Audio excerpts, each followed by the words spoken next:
निश्चित रूप से अपनी क्षमता और योग्यता को देखकर सत्कर्म करते हुए जीवन को व्यतीत करने का प्रयत्न करना चाहिए। आप ये सोचें कि नहीं साहब, गरीबी तो बहुत बुरी चीज है, जरूर होगी, रोटी कपड़ा मकान मिलना चाहिए, प्रारंभिक वस्तुएं मिलनी चाहिए, लेकिन महर्षि वेदव्यास जी तो कहते हैं, कह रहे एक आदमी को आप सब दे दो। ये पृथिव्याम ब्रीहि यवम, अरे जितनी खदान में सोना है वो पिट्स में से निकालकर किसी एक आदमी को दे दो और ये सब मिल जाए, पूरा अनाज मिल जाए, पूरा धन मिल जाए, पूरा सोना मिल जाए, सारे संसार की रूपवती महिलाएं मिल जाएं, और फिर उस आदमी से पूछो पर्याप्त है? वो कहेगा पर्याप्त तो है, लेकिन थोड़ा और हो जाता तो अच्छी बात है। बस यही बड़ी कठिनाई है, पदार्थों में जीने वाला व्यक्ति कहीं ईट नहीं लगाता, और परमेश्वर की ओर जाने वाला व्यक्ति संतुष्ट हो, ये न केनचित, मैंने परिश्रम किया, मेरे नाथ तुमने मुझे दिया, मैंने उसे प्रसाद रूप से पाया, मेरा मन शांत हुआ, मेरी बुद्धि शांत हुई, मेरे कर्म में कहीं हिंसा न रही, मैंने सबके भीतर ईश्वर को दर्शन करने की वृत्ति को धीरे धीरे वृद्धिंगत करने का प्रयत्न किया। ऐसा शांत मानव समाज में एक आदर्श पुरुष जब खड़ा होता है तो जिसके पास पदार्थ होते हैं वो सोचता है कैसा अच्छा है, वो उस समय अपने मन में समीक्षा करता है कि इसके पास कम है लेकिन ये शांत बात।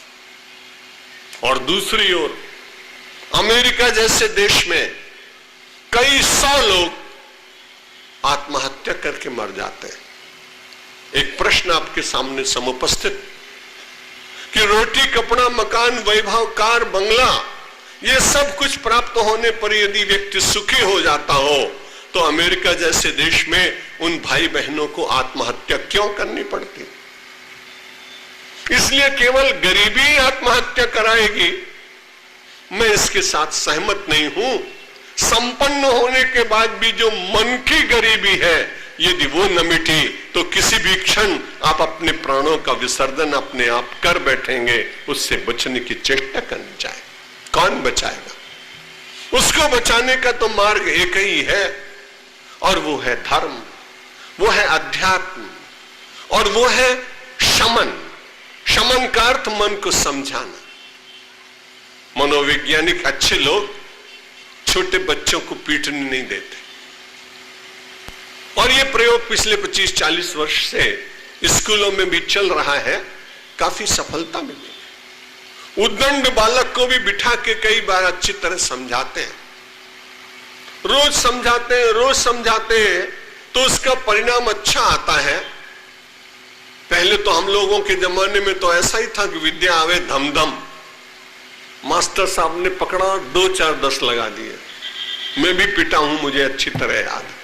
मेरे पिताजी अध्यापक थे इसलिए मुझे उनकी कठोरता का स्मरण होता है। लेकिन जो नई शिक्षा पद्धति आई उसमें कुछ बुराइयां भी होंगी, लेकिन एक अच्छी बात मुझे लगी जो अध्यात्म के साथ चलती है कि व्यक्ति को दोष का दर्शन एकांत में बैठ के करा और उसको बताओ कि इसका परिणाम तुम्हारे लिए अच्छा नहीं होगा।